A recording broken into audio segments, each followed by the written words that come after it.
Hey y'all! So, welcome back to the Nyckolle show.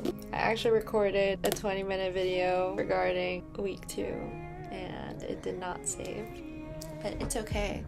I do want to preface this with the fact that I will be going to start making these videos longer because I feel like it starts a wider conversation between me and y'all, and I feel like it benefits me more because then I can look back at this and really see like what I've learned. With my other videos, I was very much just saying like, oh yeah, you know, it's chill.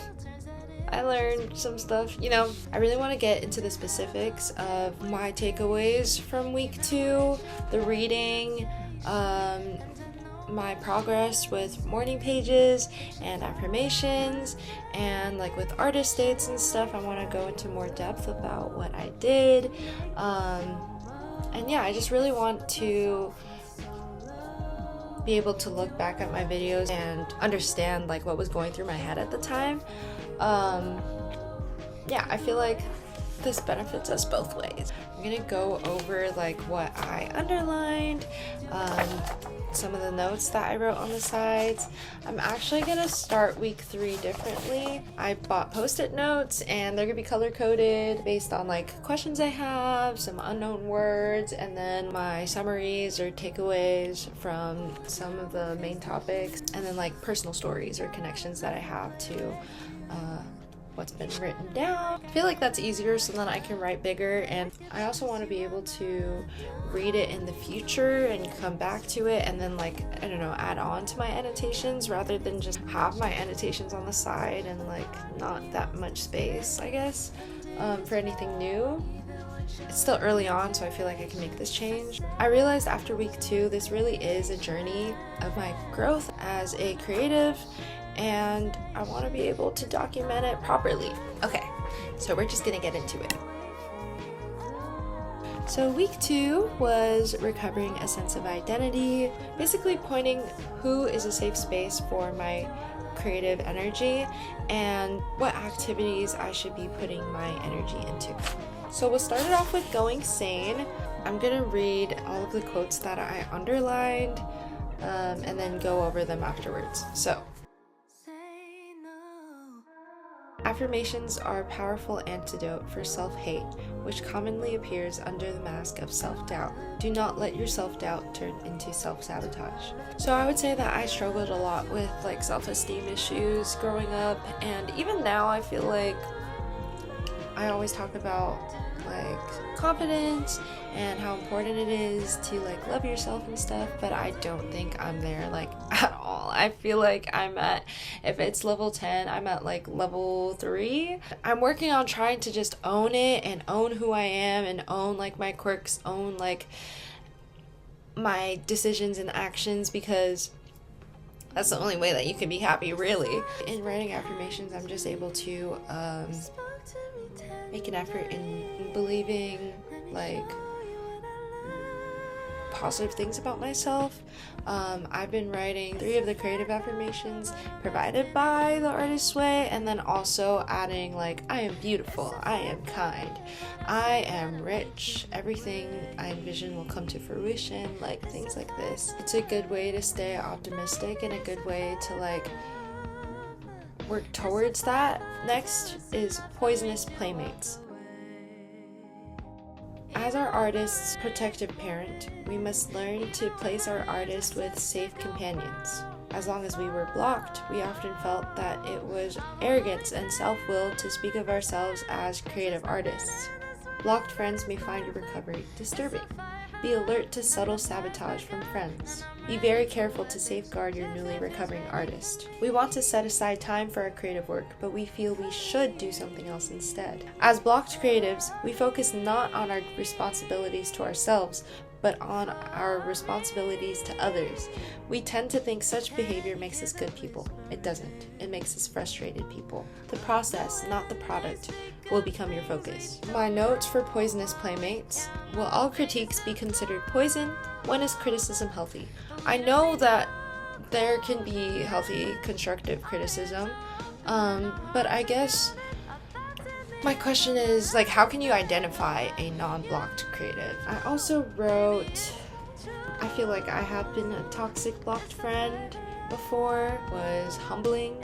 I had a friend who would basically like guilt trip me into hang out with them when I would be like doing homework or something, or like I would plan to be doing homework, and I just related to that because it was like, yeah, this is kind of homework too, something that will benefit me in the long term. And I also put, I have to be selfish sometimes. Next is crazy makers. Crazy makers are those personalities that create storm centers. Often larger than life, they acquire that status by feeding on the life energies of those around them. Crazy makers spend your time and money. Crazy makers are expert blamers. Crazy makers hate schedules, except their own. Crazy makers deny that they are crazy makers. As blocked creatives, we are willing to go to almost any lengths to remain blocked. Admit that you are being used, and admit that you are using your own abuser. Your crazy maker is a block you chose yourself to deter you from your own trajectory. In my notes, I wrote, yeah, I know one or two. Honestly. A crazy maker makes the art about themselves. There was a paragraph about how crazy makers will fight you for your time, and I used to take this as a compliment. I was like, oh wow, like they really want to hang out with me, they really want to spend time with me. That's how I saw it, and I didn't realize that it really wasn't about me, and it was a lot more about them. I feel like I can't say too much about crazy makers because I don't want to name names or anything. Like, that's a bit too much for the video. Y'all can read my tasks when I'm like 50 years old, 60 years old, maybe 80 years old, and you can read the names. Next topic is skepticism. The reason we think it's weird to imagine an unseen helping hand is that we still doubt that it's okay for us to be creative. We still feel too much like frauds to handle some success. When it comes, we want to go. In creative recovery, it is not necessary that we change any of our beliefs. It is necessary that we examine them. More than anything else, creative recovery is an exercise in open-mindedness. I read it as a take on like imposter syndrome. It reminded me of the first time that I've ever heard of that.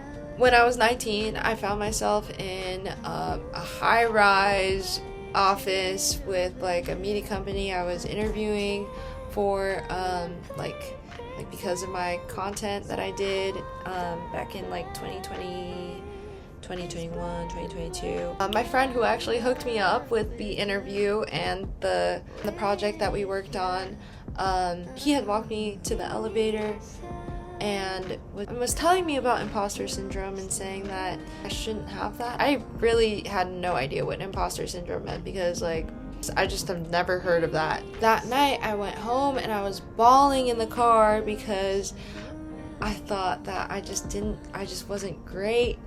I just wasn't talking enough. I was like fumbling my words.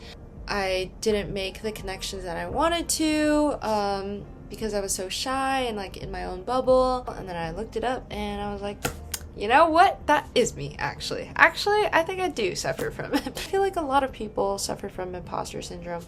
So it's really helpful to be able to connect and relate with other people in that sense because I mean, you see them as people just like you. I'm still working on my imposter syndrome. A lot of the opportunities I get, like I've gotten reached out to by some casting producers and I like would audition and then just not continue with the application process because I feel like, I guess I didn't really feel like I deserved it. Maybe I wasn't talented enough, I didn't have a story, like I wasn't entertaining enough. I just never really thought of it as something for me. Sometimes you just gotta be hungry enough to do it, and I really have to learn, like sometimes I just gotta say yes. Sometimes I just have to follow through and remind myself that I'm hungry and I'm ready to eat. The next topic is attention.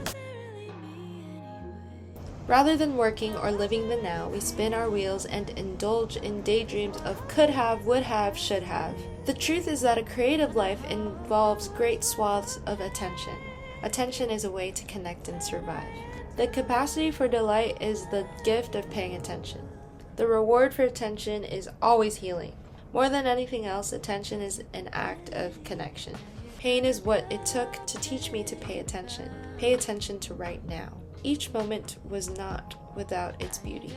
With me and attention, I feel like I'm really bad at multitasking, and I don't know if this is a symptom of a certain attention deficit hyperactivity disorder that my therapist was recommending I get diagnosed for, or maybe I'm just like pretty cool and awesome and like only like to focus on one thing at a time. Actually, it's not even that. My brain is going everywhere, and that's why I fumble my words, and that's why I like anyway, what was I saying? Anyway, my notes for this, I was writing, literally my only note for this was, there is pain and beauty in everything. It's kind of like frequency illusion. It's like where you notice something and then you start noticing it more and more. If you think about a red car and you're like constantly thinking about a red car, you're gonna see red cars everywhere that you go, and you're gonna start noticing that more and more. And you're gonna think like, oh, there's so many red cars, but in reality, it's just your head. I always felt like it's the same thing with optimism and pessimism. Like if you are constantly looking for the terrible things in life, you're gonna have a not so great outlook. But if you are focusing on the positive things, like of course you're gonna start noticing a bunch of positive experiences coming your way. Oh, I have great luck. I'm looking very beautiful. Like these things just happen to me, and I think this like ties in with like affirmations and stuff. Because since you're noticing it, you're like constantly writing it and like putting it in your brain, you're gonna start thinking it because it's just in your face all the time. I'm really hoping that like it'll work with the I am beautiful, bro. Like, but yeah, that was week 2, recovering a sense of identity. My tasks were very much, I should go through my check-in actually. For the check-in, I did write morning pages 7 days of the week, but for 3 of the days, I only wrote like half a page or a full page or like 2 pages. I was not locked in. But this week, I did realize that I had been performing in a lot of my past journals. I think it's because there was this one Diary of a Wimpy Kid book that my parents bought for me when I was like 10. It was an interactive one that you could like write in, and at the beginning of the book it had said something like, you're gonna become mayor one day, you can publish this book and people are gonna read it and like blah blah blah. So I think that kind of just like stuck with me. It was like the idea of people reading my journals, and so I would adjust my handwriting to make it like really pretty, because I mean I've been told I have really pretty handwriting and I really work hard on my handwriting. I realized I wasn't really truthful in my writing. Through my morning pages, with it being stream of consciousness, long-handed, I was writing super messily. I was writing like about literally anything that came to mind. It's just been so much easier for me to write and like feel free because it's solely for my own reading, and not even my own reading because it says that you can't read it until like a couple weeks in or whatever. I wouldn't even read my old journals because I'd just be so embarrassed having it in my head that I don't have to read this at all, and it's just like brain dump. It has really like opened my mind to literally writing whatever I want and just embracing the soloness of it all. Like, I don't know if that's like a thing. Number 2 was if I did my artist date this week. I did not, but I'm going to double it next week because we're locking in. We're fully committing to the 12-week journey because I think I'm ready. And 3 was if there was any issues this week that I considered significant. Not so much issues, just like inconveniences. I was sleeping super late, like I was sleeping literally 4 a.m. to 6 a.m. And I would wake up at 1 p.m. and I would have to go to work at like 2. So it just wasn't working out for me. So I'm gonna start sleeping early. I say this as it is like 2:54 a.m. but you know what? It's fine. It is fine because if I sleep at 4, I can wake up at 12, and that's an extra hour for morning pages. So technically morning pages only takes me like 30 to 45 minutes, but like yeah. So this week I'm gonna wake up early, try to do things before work. Artist Day, I will have to make time for 2 of them this week, and I think I can because I have a goal set in my brain and I feel like I can accomplish it. This marks week 3 of my creative journey, recovering a sense of power. Oh, I wonder what this is going to be about. And actually, it is Sunday, so I am slacking. Well, it's Sunday night, Monday morning. So I am slacking. I'm supposed to be reading week 3 today. So thanks for joining me on this journey. Week 2 is finished. And I will see you guys next week.